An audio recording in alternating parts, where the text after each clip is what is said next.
Have you been told that manifesting is just about wishful positive thinking, or that manifesting is the same thing as witchcraft? Well, you have been misled.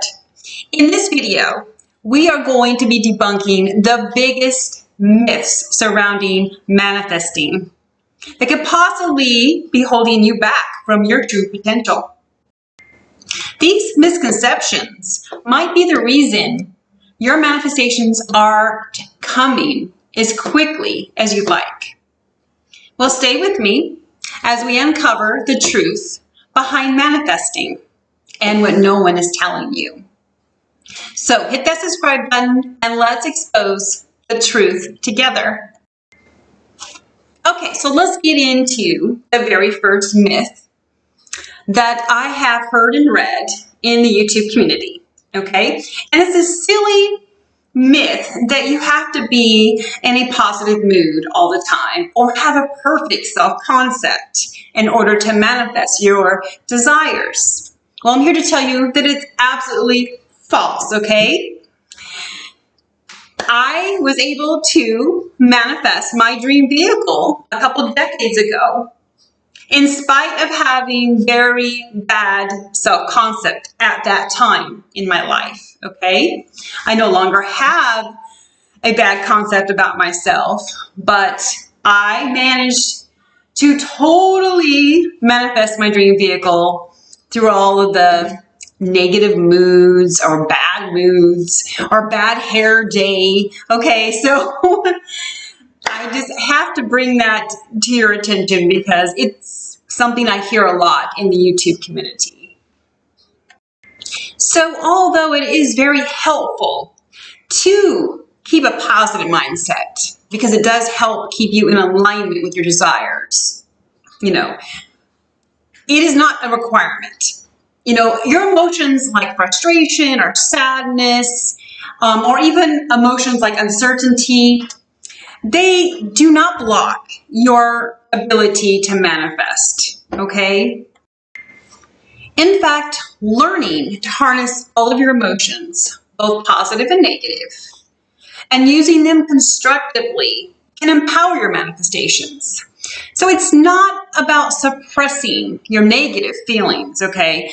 But about acknowledging them, reframing them, and staying focused on your desires despite them. Okay, myth number 2. Many people think that they have to repeat their affirmations endlessly to manifest their desires. However, this isn't necessary for everyone, okay? And I can personally attest to this, okay? There has been many times in my life that I've literally only had to say something once or twice and was shifted into the state of knowing that I was going to receive my manifestation, okay? That's happened to me numerous times, in fact, okay? So the truth is the power behind manifesting comes from your belief, or as I like to call it, state of knowing. It's not in your repetitions. You can literally speak your desires once with conviction, okay? By being in that state of knowing. You truly can feel it and believe that it's already yours, of course, and then let it go with trust, okay? And when you shift into the state of knowing, and you really get good at that, being in the state of knowing, you can literally trust the process, and you don't have to affirm like a broken record, okay? So constant repetition without belief can in fact lead to frustration and doubt. Okay, while a single confident affirmation backed by unwavering faith, or as I call it, belief or the state of knowing, can be incredibly powerful, okay? It's about quality of your belief or your faith, okay? I don't really like to use the word faith, but to me, it's a state of knowing, okay? It's not the quantity, it's having that state of knowing, being in the state of knowing, okay? Okay, so let's expose myth number 3, shall we?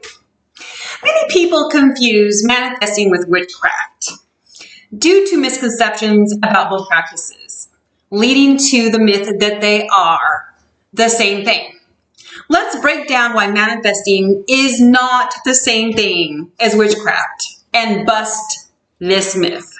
Okay? Misunderstanding of intention. Both manifesting and witchcraft involve setting intentions. However, people may assume that any practice involving mental focus or attracting desired outcomes must involve supernatural or mystical elements.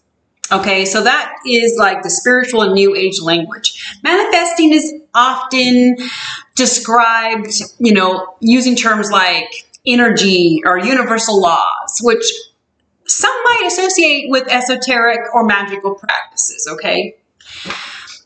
But they have a lack of knowledge. Some individuals just simply don't understand the principles behind manifesting or witchcraft, and they just lump them together, due to surface similarities like rituals or affirmations or visualization techniques.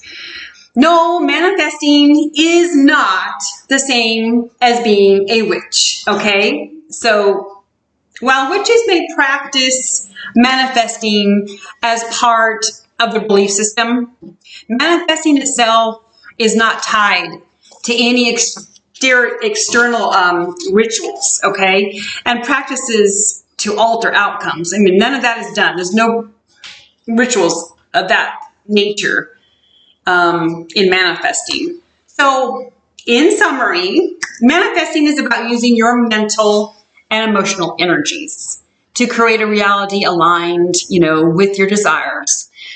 Witchcraft encompasses a variety of practices rooted in magical and supernatural belief systems, okay? So they are not the same. So I just busted that myth for you, okay? There is a big difference between the two, all right? So we covered a big one just now. Now we're going to get into myth number 4. Okay, so some people believe that they need to hustle and take action for every single manifestation, okay, in order for them to come true. Okay, so while taking action or inspired action is perfectly okay, and if you feel inspired to take action, I totally suggest you do it, okay? But it is not necessary. So we are busting that myth right now, okay? So I know for a fact that you do not have to take actions for every single manifestation that you desire, okay? You can literally just sit back. And I'm going to give you a really great example because it's just happened to me recently, where I was sitting in my room at my desk and I was watching a YouTube video, and this lady was demonstrating how you can get your steps in for the day, and she was using her walking pad, okay? And I had just sold my really nice treadmill. And I do walk outside a lot, okay? But I thought, for those rainy days, those cold days, it would be really nice to have something like a walking pad. Okay, so I just happened to be watching her video, and all I did was say it out loud. I said, I want a walking pad. And I kid you not, within 45 minutes, I walked out into my garage to take a bag of garbage and put it in my big garbage can. And I noticed this huge box sitting off to the corner of my garage, just leaning against the corner of my garage. And I'm like, what in the world? Now, I know for a fact I had not ordered anything, okay? At all. Nothing small, nothing big, nothing. Okay, so I'm just like, okay, this has happened before where UPS has dropped off really big boxes that in fact belong to the neighbor that's above me. And I've had to actually take them and take him to his house. So I was just like, okay. So I checked out this big old box, big long rectangle box. I looked at the address. It was addressed to me. Okay. I was shocked. I was like, who is this from? So it was from some unknown company. I was like, what? You know, some Chinese company. I don't know. But anyways, when I